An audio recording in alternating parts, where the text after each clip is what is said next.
Why your body might be clocking out years before your first wrinkle, and blaming your stress isn't as cliché as it sounds. We tend to think of aging as something that starts in our 50s or 60s, maybe the first gray hair, the first real backache, or the first time you say oof when standing up from a chair. But what if the real start of aging isn't visible at all? What if it begins in your early 30s, deep inside your body, in two tiny glands that quietly run the show until they start falling apart? Enter the adrenal glands. Each one is about the size of a walnut and sits on top of your kidneys like a little hat of chaos. They don't get much attention unless something goes horribly wrong. But these glands are the source of some of your most essential hormones: cortisol, adrenaline, aldosterone, DHEA. And when they start to stumble, the rest of your body doesn't just take notice. It starts to unravel. The adrenal system is like your body's emergency response team, always on call, keeping you alive during stress, adjusting your energy, blood pressure, metabolism, and sleep. In your teens and 20s, the adrenals are like overachievers, resilient, adaptable, and producing hormones with the elegance of a Swiss watch. But by the time you hit 30, especially if you've been coasting on caffeine, undersleeping, overworking, and panic scrolling the news like a second job, those glands may already be whispering, "We're not okay." And the symptoms? They're so common they've become invisible. You can't lose weight the way you used to.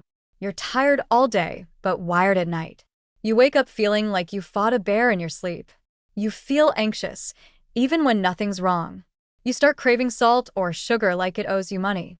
And while all of this sounds like the standard stress lifestyle package, it's actually the warning signs of an adrenal system under pressure, and maybe even starting to burn out.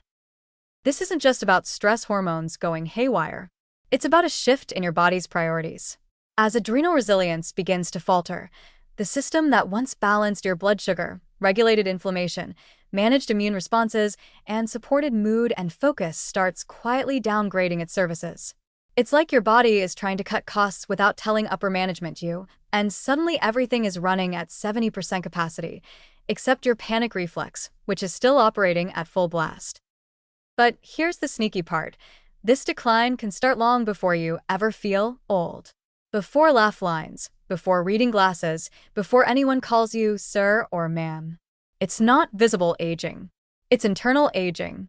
And the adrenal glands are among the first to tap out, not because they're weak, but because they've been on call for years, juggling modern life's insane schedule with a biologically outdated toolkit meant to fight lions, not deadlines. In women, this hormonal unraveling is even more pronounced because the adrenal glands are supposed to pick up the slack when ovarian hormone production begins to dip. If those adrenals are already limping by your mid-30s, then the perimenopausal transition can feel like a full-blown hormone apocalypse, complete with weight gain, brain fog, sleep disruption, and mood swings worthy of a disaster movie. In men, a similar story plays out more subtly as DHEA and testosterone production begin to slide, replaced by more belly fat and less drive, in every sense of the word. So yes, aging may start at 30, not with crow's feet, but with cortisol, and not in your mirror, but in your mitochondria, your metabolism, your mood. But here's the good news. You're not doomed to watch this train wreck in slow motion. Adrenal health is one of the most responsive systems in the body. When you listen to it, that means trading frantic intensity for strategic recovery. It means respecting rest as much as you respect productivity. It means ditching the triple shot espressos that mask your exhaustion and fixing the root problem, your burned-out engine. Supportive strategies are shockingly simple but powerful. Regular meals that stabilize blood sugar. Consistent sleep that honors circadian rhythms. Magnesium, B vitamins, and adaptogenic herbs like ashwagandha or rhodiola that nourish your stress response. Gentle, regular exercise, not overtraining, which is just more stress in disguise. And boundaries, which aren't selfish, they're survival tools for your glands.